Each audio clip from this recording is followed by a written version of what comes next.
ஓம் சாந்தி. 18/5/2025. ஓம் சாந்தி. அவ்யக்த பாப்தாதா, மதுவனம்.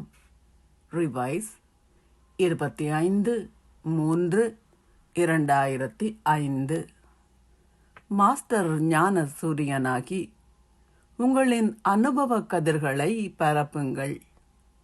பாக்கியத்தை அருள்பவராகவும் தபஸ்வியாகவும் ஆகுங்கள் என்று பாப்தாதா எங்கும் உள்ள புனித அன்னங்களான தனது குழந்தைகளுடன் ஹோலியை கொண்டாட வந்துள்ளார். குழந்தைகளான நீங்களும் உங்களின் அன்பெனும் இழையால் கட்டப்பட்டு இங்கே ஹோலி கொண்டாடுவதற்காக வந்துள்ளீர்கள். ஒரு சந்திப்பை கொண்டாடுவதற்காக மிகுந்த அன்புடன் நீங்கள் இங்கே வந்துள்ளீர்கள். குழந்தைகளான உங்கள் எல்லோருடைய பாக்கியத்தையும் பாப்தாதா பார்த்தார். இது மகத்தானதொரு பாக்கியம். நீங்கள் எந்த அளவிற்கு அதி புனிதமானவர்களோ அதே அளவிற்கு நீங்கள் அதி மேலானவர்களும் ஆவீர்கள். கல்பம் முழுவதையும் பாருங்கள். உங்களை விட உயர்வான பாக்கியத்தை கொண்டவர்கள் எவரும் இல்லை. உங்களின் பாக்கியம் என்னவென்று உங்களுக்கு தெரியுமா?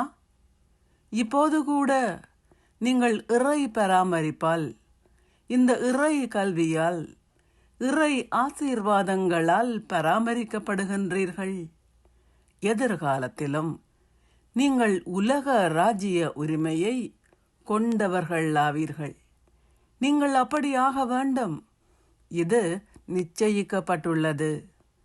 உங்களுக்கு அந்த நம்பிக்கை உள்ளது. பின்னரும் கூட நீங்கள் பூஜிக்க தகுதி வாய்ந்தவர் ஆகும்போது மேன்மையான ஆத்மாக்களான உங்களைப் போல் வேறு எவரும் ஒழுங்குமுறையாக மிகச்சரியான முறையில் பூஜிக்கப்பட மாட்டார்கள்.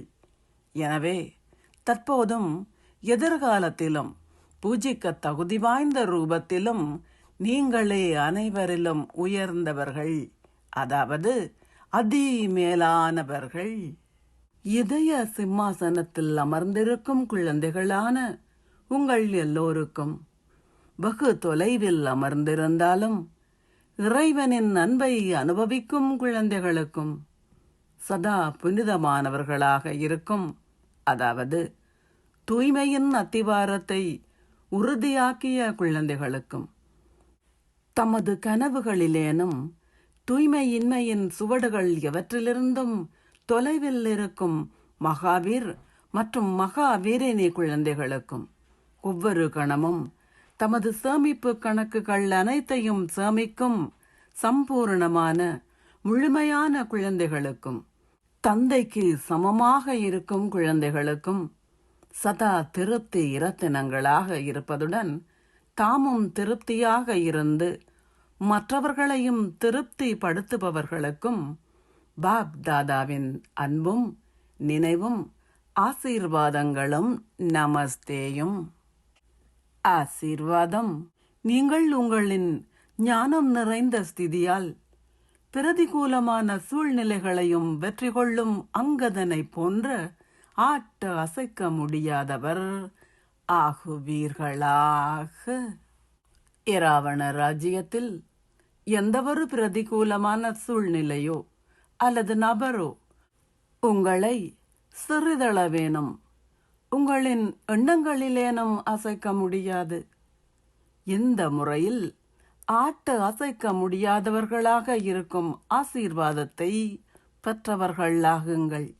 ஏனென்றால் வருகின்ற எந்த ஒரு தடையும் உங்களை விழச் செய்வதற்காக வருவதில்லை, ஆனால் உங்களை பலசாலி ஆக்குவதற்காகவே வருகின்றன. ஞானம் நிறைந்தவராக இருப்பவர்கள் ஒருபோதும் எந்த ஒரு பரீட்சையை பார்த்தாலும் குழப்பம் அடைய மாட்டார்கள். மாயையால் எந்த ஒரு வடிவத்திலும் வர முடியும். ஆனால் நீங்கள் உங்களின் யோக அக்னியை ஏற்றி வைத்து உங்களின் ஞானம் நிறைந்த ஸ்திதியில் இருங்கள். அப்போது தடைகள் அனைத்தும் இயல்பாகவே முடிந்துவிடும். அப்போது உங்களால் ஆட்ட அசைக்க முடியாத ஸ்திதியில் ஸ்திரமாக இருக்க முடியும்.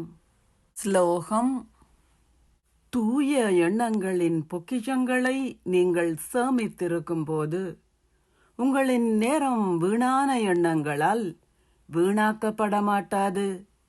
அவ்யக்த சமிக்ஞை.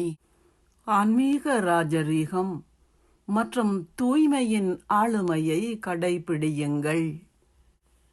தூய்மையின் ஆளுமையின் அடிப்படையில் தந்தை பிரம்மா ஆதி தேவராகவும் முதல் இளவரசராகவும் ஆகினார். அதேபோன்று நீங்கள் தந்தையை பின்பற்ற வேண்டும். அத்துடன் முதலாம் இலக்கத்தவராக இருக்கும் ஆளுமையை கொண்டவர்களின் பட்டியலிலும் வர வேண்டும். ஏனென்றால் பிராமண பிறப்பின் சம்ஸ்காரங்கள் தூய்மையானவை. உங்களின் பெருந்தன்மையும் மகத்துவமும் தூய்மையை அடிப்படையாக கொண்டவை. ஓம் சாந்தி. நன்றிகள் பாபா.